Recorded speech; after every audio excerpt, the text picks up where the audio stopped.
You can have 10 extra hours of free time every single week, and I'm going to tell you exactly how to do it. But before we start, I want to show you how valuable 10 hours per week can be. In this video, Kaufman, in his TED Talk, he explained how you can learn and be decent at any skill with just 20 hours of intentional practice. Intentional, very important word that I'll repeat over and over in this channel. And the thing is, even if you are not taking the full 10 hours every week, you're just getting half, like 5 hours a week, you can still learn a fully new skill in a month. Imagine a new skill every single month. That's actually insane. Now let's get back to it.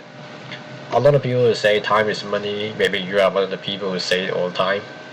Oh, time is money and I value my time more than anything. And that's actually cool. But how do we apply that to our real life? How do we use this to our advantage when we are making decisions? So the thing we should ask is, how do I maximize the value of my time? Now here we have A, B, C, 3 options. You have to make a choice here, right? Because we only have 1 hour and you can choose one of these options to do. Maybe it's a task, a job, a gig, or anything. And A, we have $50 an hour. If you do B, we can earn $30. If you do C, we get 0. Obviously, you'll say, oh, the best choice is A, right? So this is the standard. It's the maximum you can get with your time. It's $50 an hour. And so the underlying concept of this is called opportunity cost. It states that almost everything we do in life has a cost. It's not free. Even if you just do nothing, you lose money, because the standard is $50 an hour. So the formula is very easy. It's just best gain subtracted by current gain. So if you pick B, best gain will be $50. The current gain is 30. So the opportunity cost is $20. You lose $20. Now you may ask, okay, isn't this a like quit gaming channel? Why are we talking about money here? It's because money is the easiest one to get everyone to understand the concept. Opportunity cost is not just money. Money is just one of them that is easiest to calculate because it's a number, but also it can apply to skill, knowledge, relationship. That's why I say everything that you do has a cost, alright?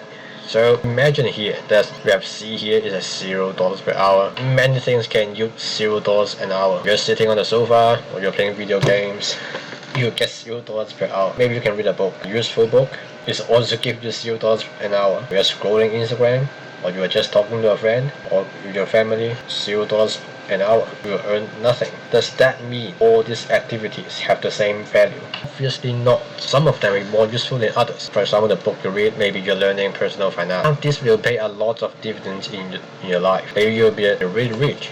You'll be a millionaire by 30, 40 years old because you know exactly what to do with your money. But if you spend that hour to go Instagram, play video games, this will not make your time more valuable.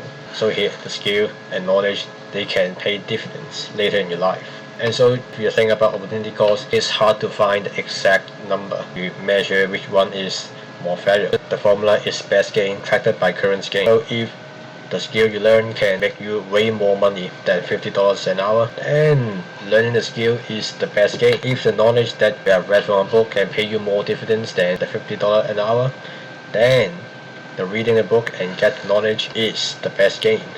Now, relationship is a special one. You can build a relationship with your parents, your friends, or maybe your mentor, your teacher, anyone, right? Some of them will pay big dividends in your life. So it's hard to just calculate the opportunity cost, especially when it's not money. But it's something that you need to have in mind when you're trying to make a decision. Should I just spend the next hour sitting there doing nothing? Or I can pick up a book, or I can watch some educational YouTube video like the one you're watching right now. Some of this will have value and some of this will have negative value. Let's get to the last part, like I want to learn some skills, right? What can I do with my next 20 hours of free time? There's 3 skills that I highly recommend everyone to learn. The first one is writing, the second one is speaking, the third one is AI prompting. Now clearly writing and speaking is what I'm doing right now. I write all this, I'm speaking to you. This one of the reasons why I'm doing all this is first one obviously to help people to get off video games, and second is I want to practice my writing and speaking. And the third one is AI prompting. As we all know, AI is the future. There's no escaping it. The earlier you can adopt to this, the more dividends it will pay. This is the meat of this video. What can you do today to get your hours back? You need to do this consistently so you can squeeze out as much time as you can in a week. The first one is awareness. You ever catch yourself just scrolling mindlessly and you're like, oh, I shouldn't really be doing this. I have more important stuff to do. I'm procrastinating. While it's quite frustrating to catch yourself doing nothing and you are procrastinating, is actually a good thing that you are aware. Right? This is awareness. You understand what you are doing. You understand your nature of this action. You're wasting time. Great, that's awareness. Second thing is to look for options.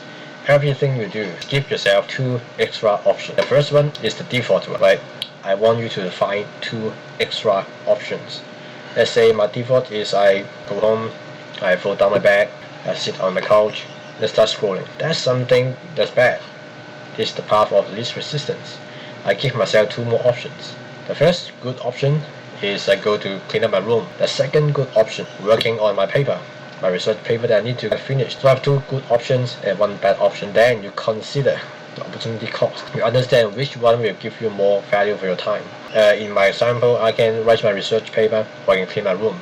It might be different for you, but personally, I think writing my paper will make my time more valuable. And so I go to write my paper. These steps here is a good way to help you to make good decisions. Okay, how do I stop myself from down the path of least resistance and going down my default path to do nothing? And so a very short action is good for you is to drink a glass of water. How does that work? Say you go back home from school, from university, and you put down your bag, you want to sit down and start scrolling, or you want to go to the computer desk and play video game, or you want to turn on your TV and watch Netflix or something. Now, I want you to take a glass of water and drink it. When you are drinking a glass of water, I want you to think of 2 good extra options outside of your default. Just force yourself to think. Give yourself some time. If you don't do this action to break your cycle, you will just go down the default path, which is to do nothing. While you are thinking, you can put down your glass and you can consider the opportunity cost. You have time to think because you have broken the cycle now. You stopped and you can think. This will not take you a lot of time. It will take like 30 seconds to a minute, but you can make a whole hour way more valuable. And that's it for this video. I'll see you next time.